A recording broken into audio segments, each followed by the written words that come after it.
द्वापरे शमनुप्राप्ते तृतीये युगपर्यये जातः पराशराद्योगी वाशव्यां कलया हरेः।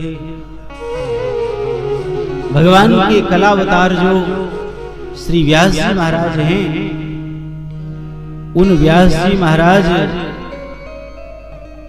के द्वारा द्वापर के तृतीय चरण में, द्वापर युग के तृतीय चरण में इस दिव्य श्रीमद् भागवती कथा का प्राकट्य हुआ है। एक बार व्यासदेव जी महाराज के मन में बड़ी ग्लानि हुई, बड़ा असंतोष हुआ। हमने वेदों का विस्तार से वर्णन किया, व्याख्या की,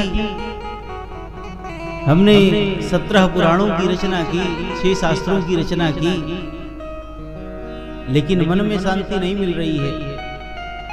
यहां तक कि वेद को पढ़ने का और सुनने का अधिकार स्त्री,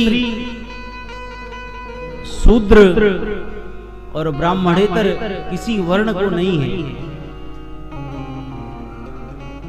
यहां पर कहते हैं कि स्त्री शूद्र द्विज बंधु नाम त्रयी न श्रुति गोचरा। इन तीनों को वेद पढ़ने और सुनने का अधिकार नहीं है, लेकिन इनके लिए भी हमने वेद के रहस्यों को महाभारत में खोल करके रख दिया।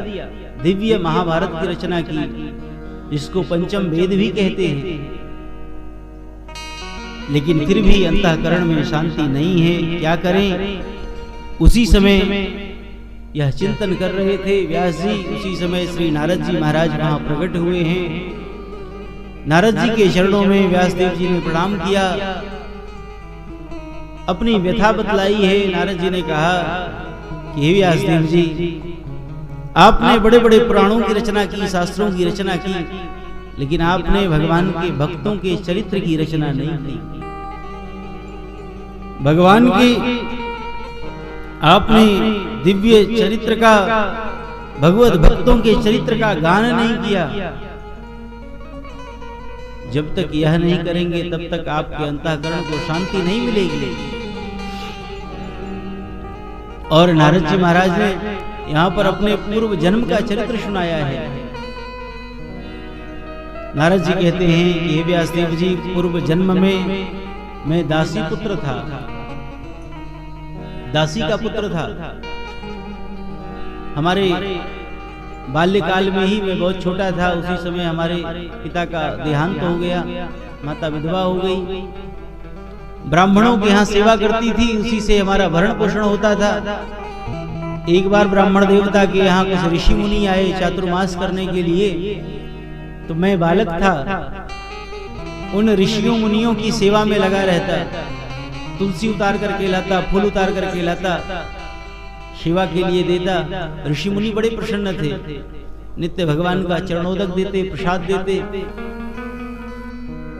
बड़े भाव से मैं कथा श्रवण करता, उनकी सेवा में लगा रहता। एक दिन उन महात्माओं ने कृपा करके मुझे अपना अधरामृत प्रसाद दिया। उन महात्माओं का दिया हुआ अधरामृत प्रसाद हमने प्राप्त कर लिया, पा लिया।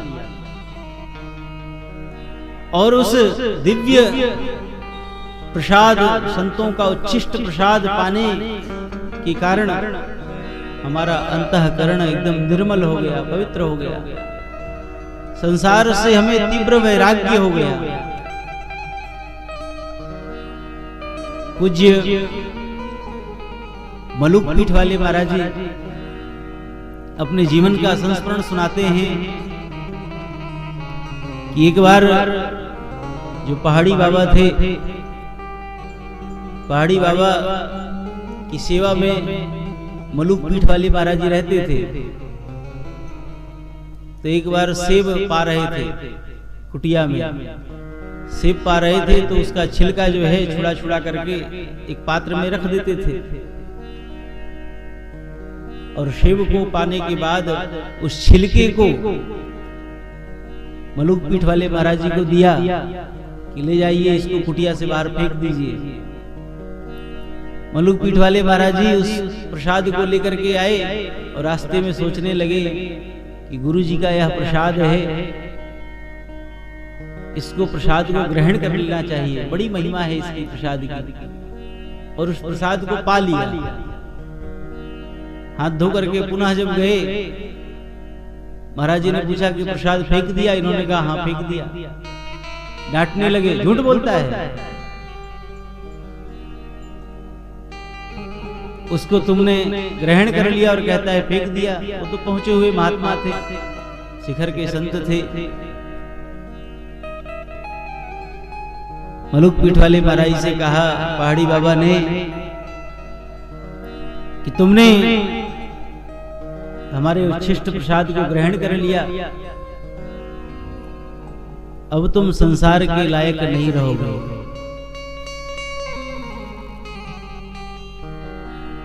और भगवान की कृपा वर्तमान परिवेश में ऐसा दिव्य महापुरुष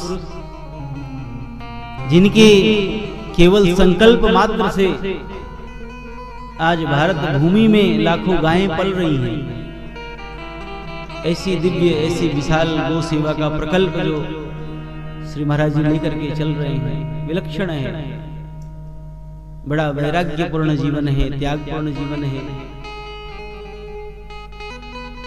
संतों का उच्छिष्ट प्रसाद ग्रहण करने मात्र से नारद जी का अंतःकरण पवित्र हो गया। चातुर्मास पूर्ण हुआ, वह महात्मा जाने लगे। नारद जी कहते हैं कि मैं भी उनके साथ जाने के लिए उद्यत हो गया। महात्माओं ने मना कर दिया कि बेटा माता तुम्हारी विधवा है, एकमात्र तुम ही उसके आश्रय हो, तुम भी चले जाओगे उसका निर्वाह कैसे होगा? इसलिए तुम उसके पास में रहो। और बड़ा सुंदर दिव्य मंत्र दिया, इस मंत्र का जप करो। मैं उस मंत्र का जप करने लगा, महात्मा चले गए। धीरे धीरे समय व्यतीत हुआ। दैववश कुछ समय बाद एक दिन हमारी माँ गोदोहन कर रही थी, गाय दो रही थी। उसी समय एक सर्प ने दंश कर लिया और माता का प्राणांत हो गया। माँ का प्राणांत हो गया। मैं दुखी भी हुआ,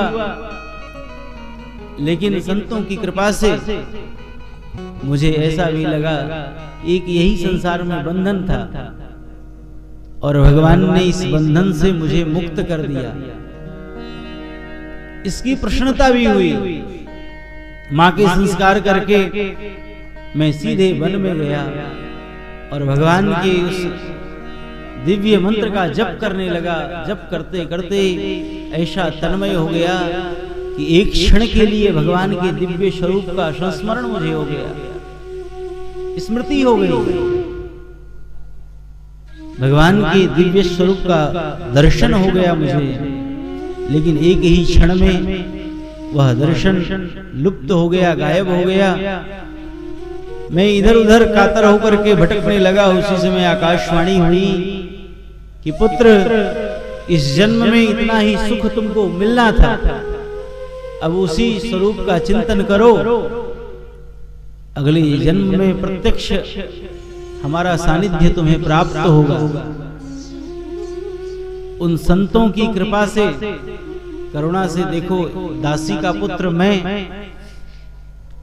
आज ब्रह्मा का पुत्र नारद के रूप में परिणत हो गया।